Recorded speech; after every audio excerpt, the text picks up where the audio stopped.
Deus Ex Machina and their affiliated stations present the voice talents of Cara Bliss, Joe Hartman, and Adam Donmoyer on the air in Tesla versus the United States, written by Charles Moster. Featuring guest appearances from Charles Moster and Dave Nevland, with theatrical direction and organ performances by Adam Donmoyer. Music composed by Charles Moster and Adam Donmoyer, recorded and produced by Dave Nevland at Music Tunes Entertainment Studios in Austin, Texas.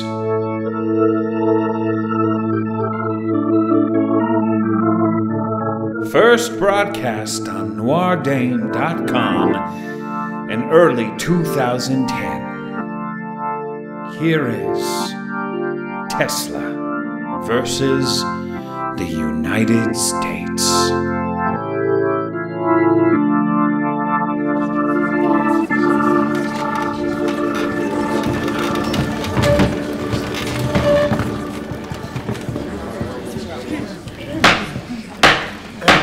All rise! Hear ye, hear ye. The Supreme Court of the United States is now in session. God bless this honorable court and the United States of America. The clerk will read the docket. In the Supreme Court of the United States of America, this 9th of April, 1943, Nikola Tesla versus the United States of America. Counsel will make their appearance on the record. Thank you, Mr. Chief Justice. If it would please the court, I am Joanne Sanford, representing the estate of Nikola Tesla. As the court may be aware, Nikola Tesla sadly passed just 4 months ago. The court is so aware, Miss Sanford. Counsel? If it would also please the court, I am Drew Jameson, the Assistant Attorney General of the United States, here representing the government's interest in this matter. Before the court is a question of monumental importance to the world of communications, nothing less than who invented radio. Here we have two diametrically opposed views and interpretations of the facts. On one side, we have Mr. Nikola Tesla, who was universally viewed as a genius. His early experiments contributed to the discovery of radio. However, it is indisputable that the gifted Italian inventor Guglielmo Marconi was the first to patent a radio device with the United States Patent Office. Hence, the government's interest and involvement in this case. Regarding such interest, I am informed by Mr. Hoover of the Federal Bureau of Investigation that certain matters may involve national security. Is that correct, Mr. Jameson? It is, Mr. Chief Justice. That is not disputed, Mr. Chief Justice, although we will demonstrate that the government has hidden this information, not only from my client, but from the American people as well. I most adamantly object, Your Honor. Nothing is further from the truth. On that statement, we can rely, Mr. Jameson. You demean the President, madam, and our government. I would counter, sir, that seizing Mr. Tesla's files and scientific drawings while he lay dead in his hotel room is demeaning. What gave the FBI the right to do that? That is an outrage, Miss Sanford. Do you deny that it occurred? Counsel. The government had an interest in those papers. It had an interest in exploiting Mr. Tesla's inventions. Mr. Chief Justice, I demand that we seal the record immediately. This is a matter of national interest. That it is, Mr. Jameson. Mr. Tesla was always acting in the interest of the nation, only to find himself discredited and deceived by those closest to himself. And now, it seems, the government as well. Any more outbursts, counsel, and the national interest will be served by placing both of you under arrest for contempt. This proceeding shall be conducted with the proper decorum befitting this high court. We will start with Mr. Tesla's case. Are you ready to proceed, Miss Sanford?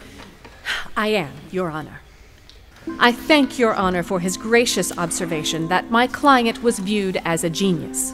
That his inventions dramatically changed the world is uncontested, although this conclusion is still not shared by many of his scientific contemporaries who were frankly jealous of his brilliance and success.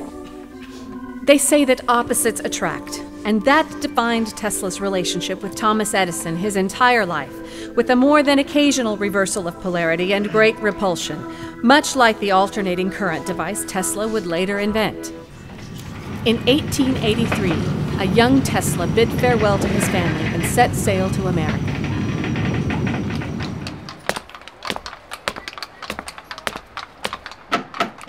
His meager savings literally took him to the doorsteps of the laboratory where the Wizard of Menlo Park resided.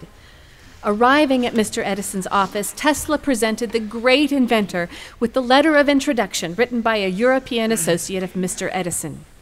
Tesla read this aloud to add to its effect. My dear Edison, I know two great men, and you are one of them. The other is this young man. Rather presumptuous, wouldn't you agree, Mr. Tesla? The truth, by its very nature, Mr. Edison, cannot be presumptuous. Your solution to electric power is unworkable. Direct current cannot be sent more than a few yards over a wire without the need for a generator.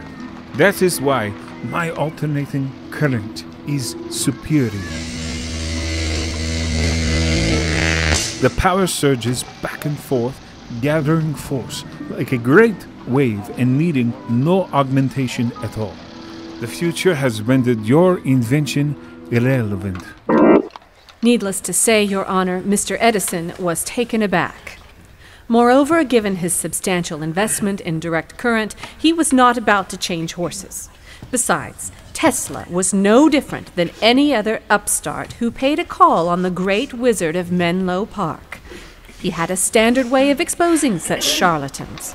Mr. Tesla, let us start with the project at hand. My assistants have heretofore been unable to increase the efficiency of my DC turbine, which I'm sure can be enhanced by at least 70%. You are now in charge of that task, Mr. Tesla. Moreover, my boy, I will give you $50,000 if you can deliver on this assignment. Mr. Tesla took the bait and worked tirelessly night and day to prove his excellence. 4 months later, he presented Mr. Edison with a working prototype of a DC turbine, which exceeded the bargained-for requirements. Said Mr. Edison. Well done, my boy. Well done. Said Mr. Tesla. I will collect my payments, sir. Now, Edison was beside himself. He thought this was an impossible job, and he never expected to pay. Said Mr. Edison, and this is an actual quote, Your Honor. When you become a full-fledged American, you will appreciate an American joke. Not one to dilly-dally, Mr. Tesla informed Mr. Edison where specifically his electric current should be directed. Tesla then secured funding from Western Union and George Westinghouse himself to build his alternating current turbine. Not one to shirk from a battle and a master of public relations, Edison launched a propaganda campaign to convince the American public that AC current was uncontrollable and dangerous. In fact, he even hooked up Tesla's invention to a chair and offered it to the New York State prison system as a more efficient way to reduce overcrowding.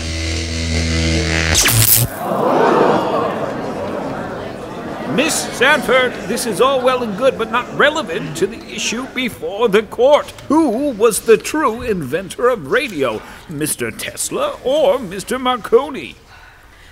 Your Honor, respectfully, it has everything to do with it. The alternating current just so happened to produce an electrical effect never before witnessed. It seemed that waves of energy were produced along with the electricity, and Mr. Tesla was the first to realize that these waves could be tapped to send and receive signals. Such was the birth of radio. On that I have serious doubts, sir. Mr. Marconi developed and tested the first radio device just 2 years later. Most believe that he could not send a signal across a bathtub, and yet he transmitted the world's first radio signals across the English Channel. And that is debatable, Mr. Justice. It is not debatable that Mr. Marconi also sent the first radio signal across the Atlantic and filed the first patent for this device. Using Tesla's oscillator. That's not debatable either. Unfortunately, the United States Patent Office did not agree, nor did the Nobel Committee, which awarded its prize to Marconi. The facts are the facts, Miss Sanford. We're a nation of laws, madam, not emotions or empathy. I must reply that in law, most facts are not what they appear to be.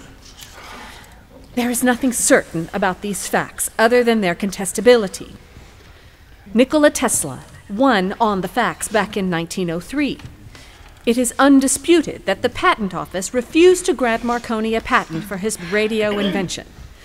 I quote directly from the Patent Office finding dated 1903. Quote, "Many of Marconi's claims are not patentable, as well as Marconi's pretended ignorance of the nature of a Tesla oscillator being little short of absurd. The term Tesla oscillator has become a household word in Europe and North America." Close quote. Gentlemen, the greatest insult of all was Marconi's alleged crowning achievement of the transcontinental radio signal in 1901. Perhaps Mr. Jameson can illuminate the court as to the nature of the transmitter that powered this Herculean device. Does the Assistant Attorney General wish to elaborate? None of this is relevant. Oh, I disagree. The transmitter was a Tesla oscillator. Case closed. Or it should have been. In 1904, the Patent Office reversed itself, invalidated Tesla's patent, and declared Marconi to be the inventor of radio. Now, what could have transpired between 1903 and 1904 that caused the Patent Office to reverse itself 180 degrees? Miss Sanford, the explanation is simplistic. It was the legal process. New evidence is always a basis for reversal. Can you inform this court as to the contents of such new evidence? The record speaks for itself. All 620,000 pages? Yes, ma'am. If it would please the court and displease the government, our experts reviewed every page and diagram and notation and concluded that there was no new evidence at all which could have justified the reversal of the decision. Then what is your explanation, counsel? It was the fortune of Mr. Marconi and his company. Add to that, Tesla's old nemesis, Edison, invested heavily in Marconi Wireless and used his influence to undermine Tesla. And the tragedy here, Your Honor, is that Tesla was forced to do battle with Marconi as his own backers deserted him.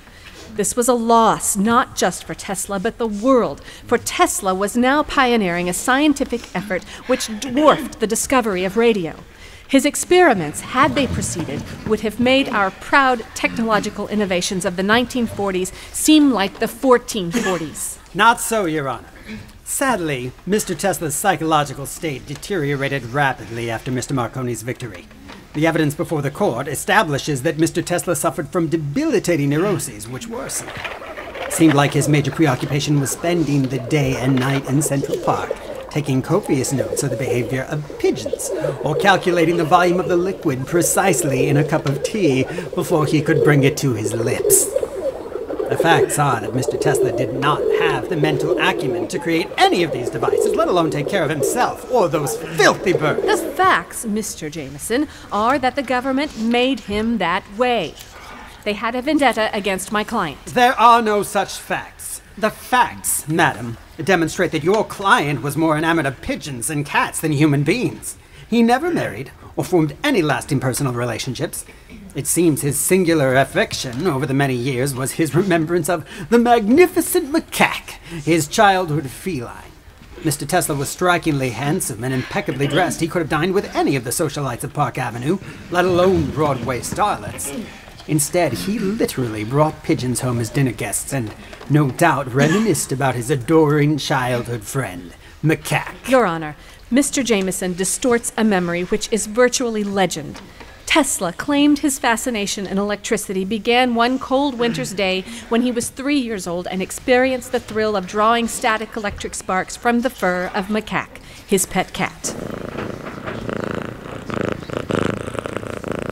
This strange effect, caused by the intense cold and dry air, started him wondering about natural electricity, the lightning of storms. Later, he would write in his journal, Is nature a gigantic cat? If so, who strokes his back? It can only be God. Cats from outer space. Come now, Miss Sanford. Obviously, Mr. Tesla was not of sound mind. that claim is outrageous and unsubstantiated. Oh, is it? Well, then let the evidence speak for itself. I refer the court to the psychiatric records of Mr. Tesla's own doctor. If I may read an excerpt. You may not, Mr. Jameson. The court is perfectly able to review this evidence. May I then make a proffer? Be brief, Mr. Jameson. The evidence would show that Mr. Tesla was plagued by debilitating obsessions which worsened during this period. It is widely known that he would endlessly circle around his hotel for hours until he was able to enter the lobby. It was later determined he was obsessed with the number 3 and built an exhausting ritual which required him to precede any action or completed thought upon the execution of an endless series of 3 tasks. It is also known that Mr. Tesla would only occupy a hotel room with a number divisible by 3. In fact, his room on the 33rd floor of the New Yorker Hotel, where he lived out the last decades of his life, bore the number 3327. What say you, Miss Sanford? We will concede that Mr. Tesla was eccentric and at times tortured by his own obsessions. Such is frequently the psychological state of geniuses. I met with Mr. Tesla extensively in preparation for this case, and admittedly he often seemed detached, as if his mind was removed to a different place or time. He once confided that he received his ideas from an unknown source, which could only be described as extra-worldly.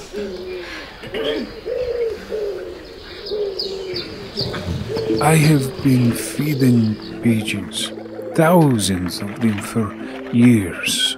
But there was one pigeon, a beautiful bird, pure white with light gray tips on its wings. That one was different. It was a female. I would know that pigeon anywhere. No matter where I was, that pigeon would find me. When I wanted her, I had only to wish and call her, and she would come flying to me. She understood me, and I understood her. I loved that pigeon. Yes, I loved her as a man loves a woman, and she loved me. When she was ill, I knew and understood. She came to my room, and I stayed by her for days. I nursed her back to health. And that pigeon was the joy of my life. If she needed me, nothing else mattered. As long as I had her, there was purpose in my life. Then one night, as I was lying in my bed in the dark, solving problems as usual, she flew in through an open window and stood at my desk. I knew she wanted me. She wanted to tell me something important, so I got up and went to her. As I looked at her, there came a light from her eyes, powerful beams of light. It was a real light, a powerful, dazzling, blinding light, a light more intense than any I had ever produced in my laboratory. I knew what she wanted to tell me. She wanted me to follow her in my imagination, beyond the sun, moon, and stars. And with a regal turn of her beak, she took flight. And I followed.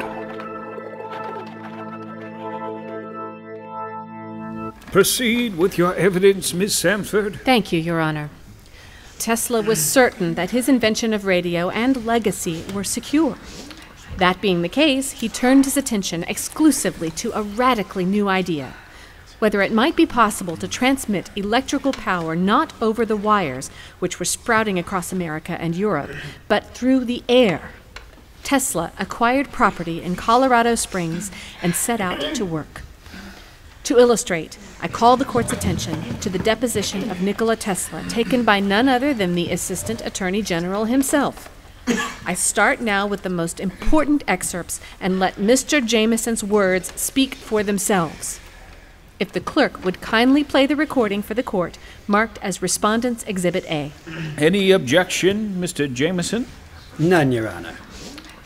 The clerk is instructed to play the recording in open court. Yes, sir. Mr. Tesla, I remind you that you are under oath. Do you understand this, sir? I do.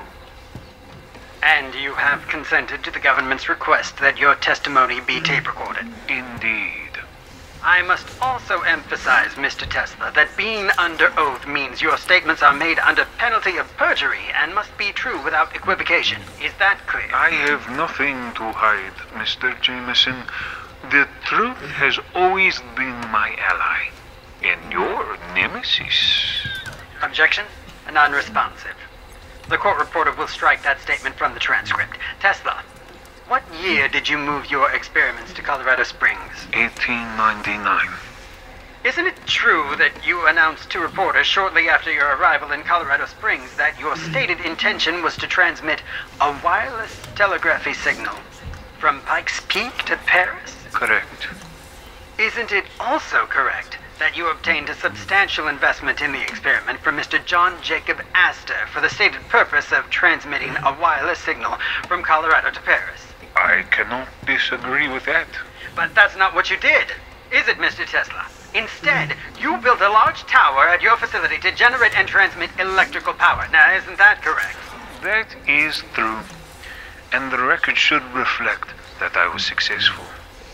Is it true, Mr. Tesla, that you are widely known as a visionary? Yes. Is that a crime, sir? It is not your place at this deposition to ask questions, Mr. Tesla. I request that the court reporter strike that testimony as non-responsive. Mr. Tesla, is it also true that most, if not all, of these inventions never materialized? I take exception, sir. I know that this court is illuminated by a fluorescent light which I divined, not to mention the electric generators powering them, and in every home in America.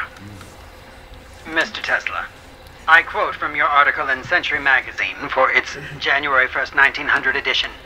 Quote, I foresee a world system of wireless communication to relay telephone messages across the ocean, to broadcast news, stock market reports, private messages, secure military communications, even pictures to every part of the world.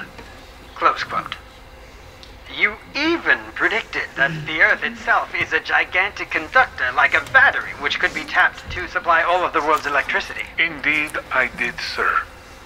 Now I ask you, Mr. Tesla, have you sent any wireless signals carrying messages across the Atlantic, as Marconi accomplished? No, I did not, sir. I rest my case. But I sent a wireless signal across Times Square. It was that technology Marconi exploited to transmit his signal over the sea. You were bested by Marconi, sir. A fact which you have yet to confront. Moreover, your baseless speculations are sheer nonsense. Do you expect this court to believe in magic? Come now, pictures and even music spirited across the continent? Unthinkable. Balderdash. Did you accomplish that miracle, Mr. Tesla? In part, sir. Mr. Tesla, as you sit here today, you have not harnessed the Earth as a generator. That is true. And why is that so, Mr. Tesla? It's because of people like you, sir. Doubters and obstructionists, vapid and unimaginative. Lawyers, sir, just like you. Does that description also apply to industrialist John Jacob Astor? No, I would not describe Mr. Astor that way. And yet he pulled the literal plug on your Colorado Springs experiment, did he not? A blunder he will live to regret. Besides, Mr. J.P. Morgan became my next benefactor. He gladly supplied the capital to bring my dream to fruition. I called it Warden Cliff.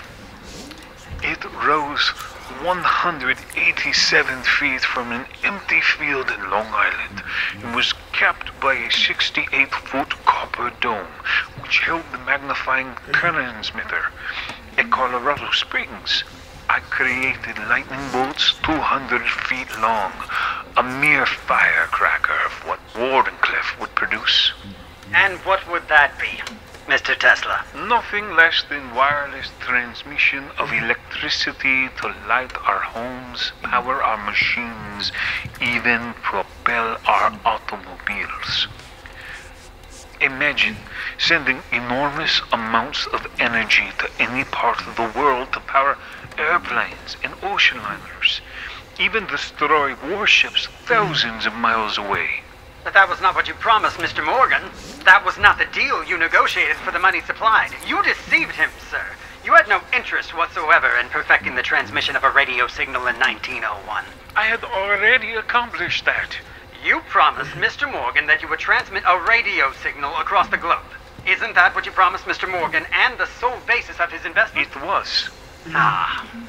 Then we finally agree on something, Mr. Tesla. Why did you violate Mr. Morgan's trust? I was going to offer him a reward of much greater value. But that never occurred. Did it, Mr. Tesla? No, sir. Madam Court Reporter, that concludes the deposition and this tape recording.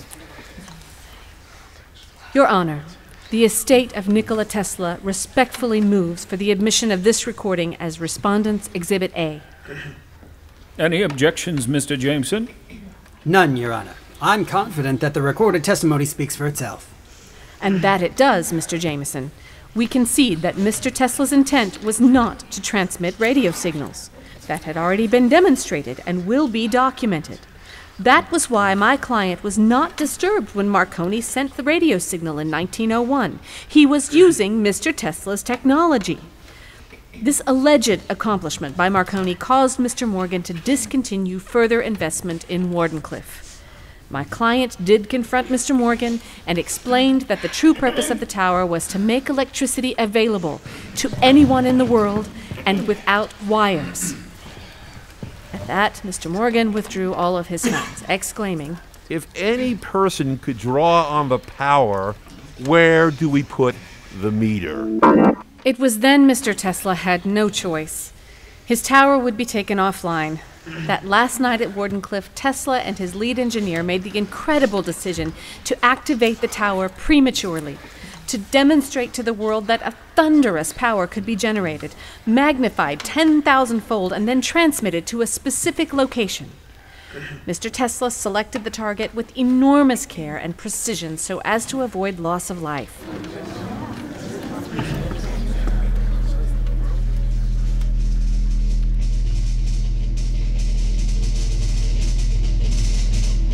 Tesla flipped the switch himself, and a strange glow descended on Wardenclyffe, then barely perceptible. A purple haze gathered around the base of the tower, grew larger and brighter, transforming the metal into a sparkling purple diamond as it ascended the tower, encircling the huge copper sphere.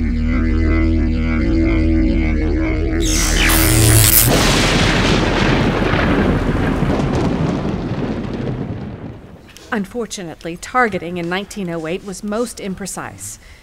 In Berlin, the New York Times reported the following on July 3rd.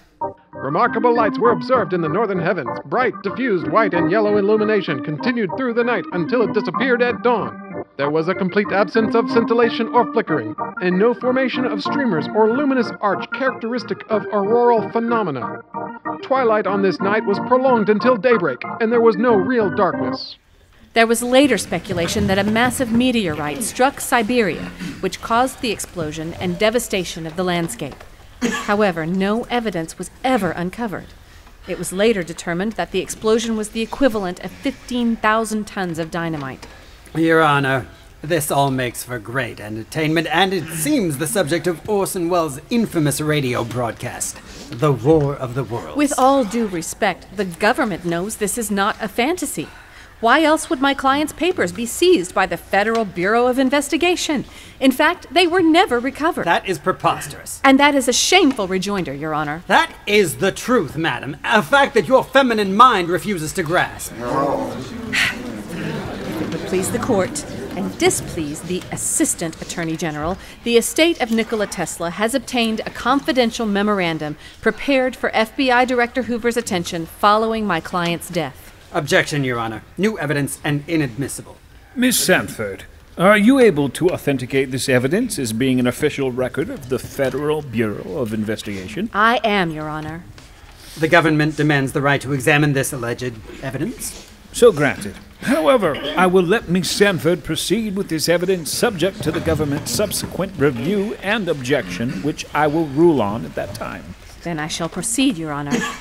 Marked as Respondent's Exhibit B is a memorandum prepared by FBI Agent Foxworth of the New York Field Office, dated January 12, 1943, and prepared for Mr. J. Edgar Hoover's personal attention. I read. Summary Department of Justice teletype states Tesla died January 8th, rather than Thursday, January 7th, as stated in teletype. On the night of January 8th, Sava Kasanovich, George Clark, and Kenneth Sweezy visited Tesla's hotel room with a representative of Shaw Walker Company in order to open Tesla's safe. Kasanovich was looking for Tesla's will. Sweezy took a book. Fitzgerald of Alien Property Control went to the hotel and seized the property of Tesla, consisting of about 2 truckloads of material, sealed all articles, and transferred them to the Manhattan Storage and Warehouse Company, New York, where they are now located. At that time, there were also 30 barrels and bundles belonging to Tesla, which had been there since 1934. These also have been sealed. Irrelevant, Your Honor. Besides, Miss Sanford has failed to inform this court that the alleged files were never located at a Manhattan warehouse as alleged. Because they were relocated by the government. That is obvious. Continue, Miss Sanford. Marked as Respondent's Exhibit C is a memorandum also prepared by FBI Agent Foxworth of the New York Field Office, dated January 9, 1943, and again, prepared for Mr. J. Edgar Hoover's personal attention. I read. Teletype states Sava Kasanovich, intensely disliked by Tesla, is trying to gain possession of Tesla's effects. Spanel thinks Sava will make this information available to the enemy. Spanel was in telephonic communication with Dr. Dlazado, an advisor to Vice President Wallace, and was told to lose no time in doing what he could to preserve Tesla's effects. Blois Fitzgerald, who had been quite close to Tesla, advised he had completed and perfected his experiments in connection with the wireless transmission of power. Fitzgerald talks of a new torpedo and knows the whereabouts of plans. He also says that a working model that cost $10,000 to build is in the safety deposit box of the Governor Clinton Hotel. He thinks the model has to do with Tesla's death ray, or the wireless transmission of electrical current. The Bureau is requested to advise immediately what action to take. The name Foxworth is typed at the bottom of this page. Objection. Relevancy and hearsay, Your Honor. There is no evidence to establish that any such inventions were ever found at the alleged safe deposit box. What Miss Sanford describes are the efforts of Tesla's relatives to locate his will and identify assets, nothing more. I challenge Miss Sanford to produce such a will, if it exists, and any so-called devices in safe deposit boxes. Absurd. I assure Miss Sanford and this court, if such an invention had been developed, the government would be foolhardy not to bring this design to fruition, given the storm clouds of war which are looming. Agreed, which is why the FBI seized the files, else they fall into the hands of the Germans, or worse, the Russians. Grand speculation, and, conveniently for Miss Sanford, quite impossible to prove. Not so. Come again. The estate of Nikola Tesla intends to offer up new evidence, which we hope will establish once and for all what truly happened. If it would please the court, I wish to proffer, here and now, Mr. Tesla's final iteration. Objection, Your Honor. The court is charged to review the prior record, not new evidence. That is true, but it is also true that this is a most remarkable case, the likes of which this court has never before seen. Miss Sanford, go forward, but at your own peril.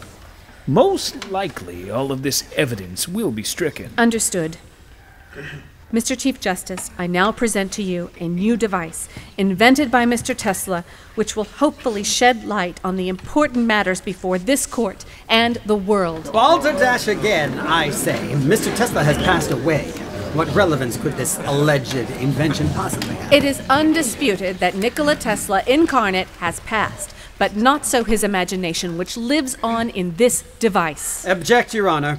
The government pleads surprise. We have never seen this device before. But you have. It's the very heart of this dispute, from the beginning. The Tesla coil. This is a cheap parlor trick. What possible significance could this alleged evidence provide? But this is not an ordinary Tesla coil. It was modified shortly before Mr. Tesla died.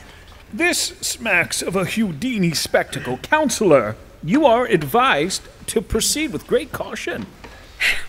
The FBI was extremely efficient and seized all of my client's papers and materials at the New Yorker hotel. What they neglected to find, however, is the device now being brought out, front and center.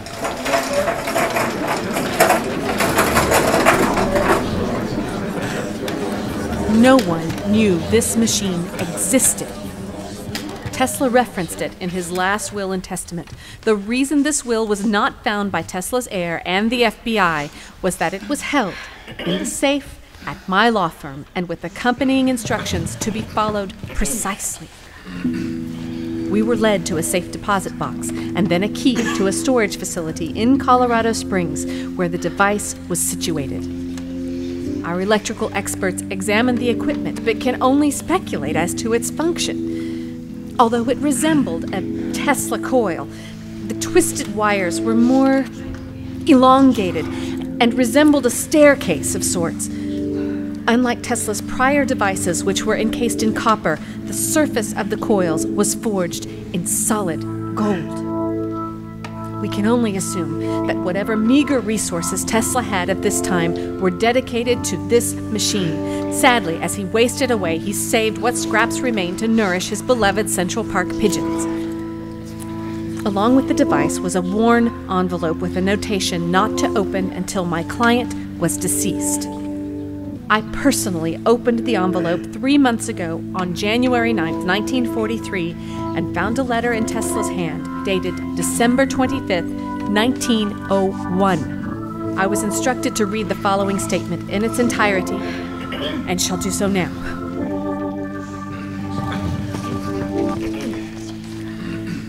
Quote, Miss Sanford, you are hereby instructed to secure the transportation of this device to the United States District Courthouse in Washington, D.C. for the activation at precisely 4:15 p.m.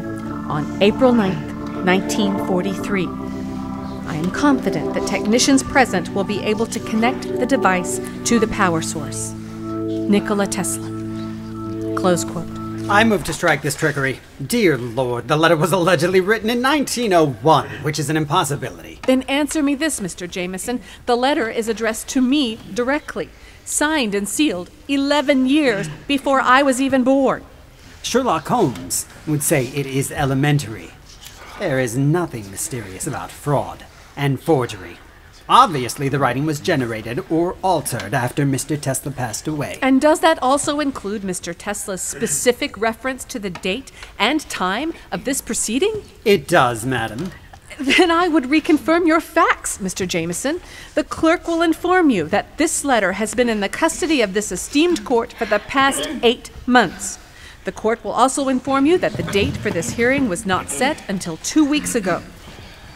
You need only glance at your timepiece to verify the current time is 4:12 p.m.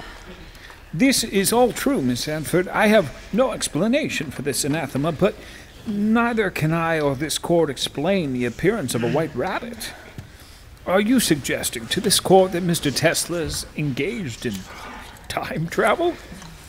And what could be the purpose of this contraption, to bring your client back from the grave? I do not know, Your Honor. I shall merely carry out my instructions to Mr. Tesla dutifully as executor of his estate. It shall be for this court to determine what conclusions are to be drawn. Indeed. Proceed. I am assured by our technicians that this device has been installed pursuant to Mr. Tesla's specifications. Miss Sanford, how do we know this device can be safely operated? If we are to believe your incredible testimony, Mr. Tesla's most infamous experiment obliterated much of Siberia. My experts have concluded that there is very little chance of that. This device is minuscule compared to Mr. Tesla's transmission coils, which towered in Colorado Springs and Wardenclyffe. I have been informed that a speaker reminiscent of a radio receiver is embedded in the device. Thus, we can only surmise that this incredible device exists not to transmit electricity, but to receive signals of some sort. However, none of the components of modern radio are present. All that is left is for me to turn the dial to activate the device. I ask the court for permission to now do so. A most remarkable case indeed. Permission so granted. You may proceed, Miss Sanford.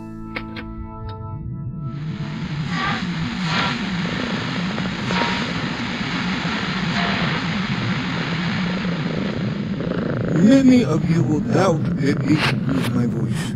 Or if so, that it was recorded using Mr. Edison's phonograph. I assure you it was not. You are hearing my voice projected wirelessly and transmitted across a far greater expanse than a mere ocean. Tom was working on a most unique adaptation of Mr. Bell's telephone. I was also developing such a device independently based on my Tesla coil, which was the only logical solution. Looks like I bested Mr. Edison once again. Not so, Tesla. You are communicating now through my invention, are you not? And post-mortem? And what about that $50,000 prize you owe me? Do I have to wait until the next millennium to claim what is rightfully mine? When you become a full-fledged American, you will appreciate an American joke. Nikola, you have always wasted your time on speculative projects. Like this diatribe, for example. What possible difference could it make? We know what is to come. The immediate future, yes. It is the future a century hence of which I am concerned. My wireless electricity could have changed that. It could still change that. Speculation, Nikola. Not so. But it did not happen, Tesla. That is why this speculation is a waste of time. No matter what you tell them, it is of no moment. If this were otherwise, we would not be conversing so. We know the future, and nothing changed. It is immutable. Just like your impulsiveness. I cannot accept that. And that has been your fatal flaw, Nikola. To accept the obvious. Perhaps. But I have always believed in the power of imagination, the ability of mankind to transform itself. Why not this time? I will try. I must try. This last time. Mr. Chief Justice and able counselors of the court, unbeknownst to Miss Sanford and my beneficiaries, I care not if I will be credited with the invention of wireless radio. This is not a time or place for vanity. Besides, I have already read the court's decision. It is a greater concern of which I must speak. In this final void, I have felt such indescribable loneliness.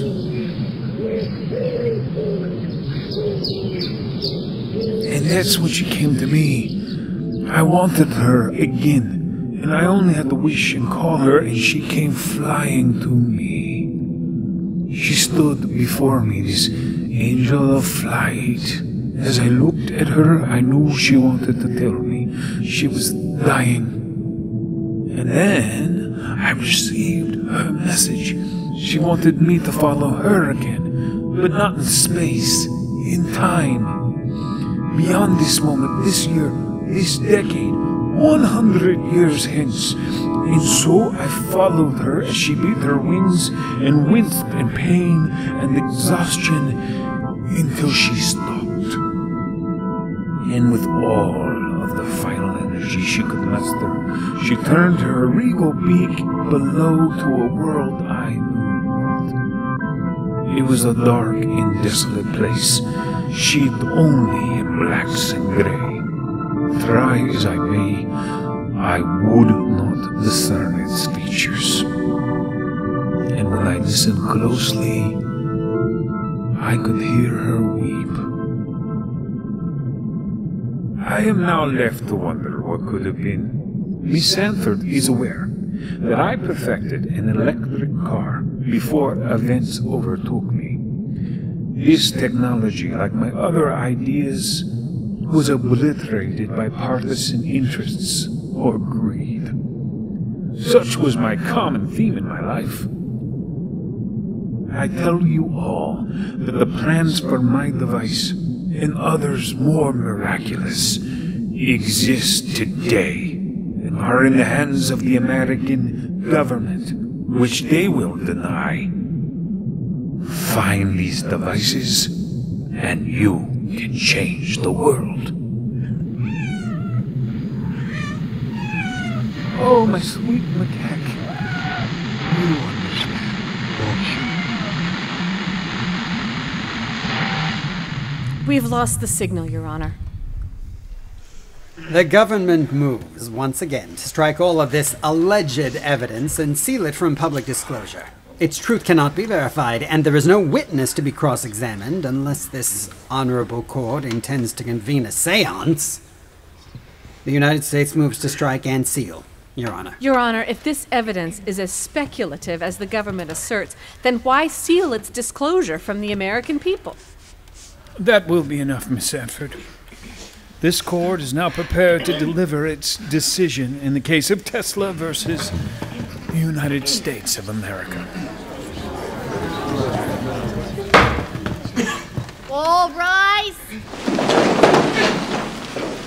Before the court is the matter styled Tesla versus the United States of America. We are here presented with a fundamental question of great interest to the world, to wit, who invented the radio? Based on the proper and admissible evidence before this court, it is hereby ordered that Mr. Marconi's patent is invalidated and the prior invention of wireless radio by Nikola Tesla is sustained and affirmed. Be it forever recalled and reported that Mr. Nikola Tesla was and is the inventor of radio.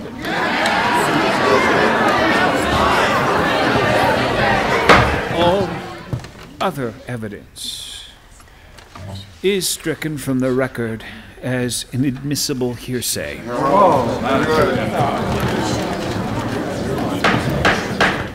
However, this court shall deny the government's oral motion that this evidence be sealed. But Mr. Chief... It is the order of this court that all such evidence, including but not limited to the device here demonstrated, shall be immediately turned over to the Federal Bureau of Investigation to be retained or discarded, subject to the sole discretion of the United States government. It is so ordered. But, Your Honor. It is so ordered. All rise. God bless this honorable court and the United States of America. Good night, ladies and gentlemen.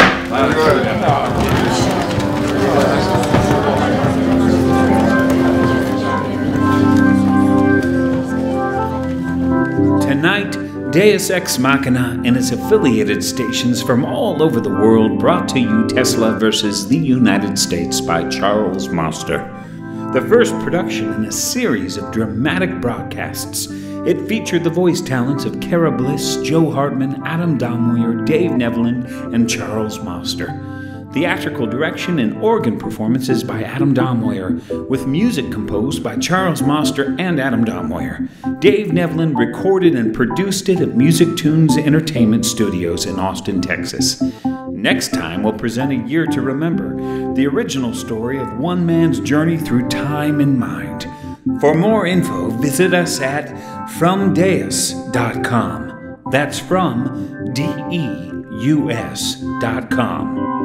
This is Deus Ex Machina, signing off.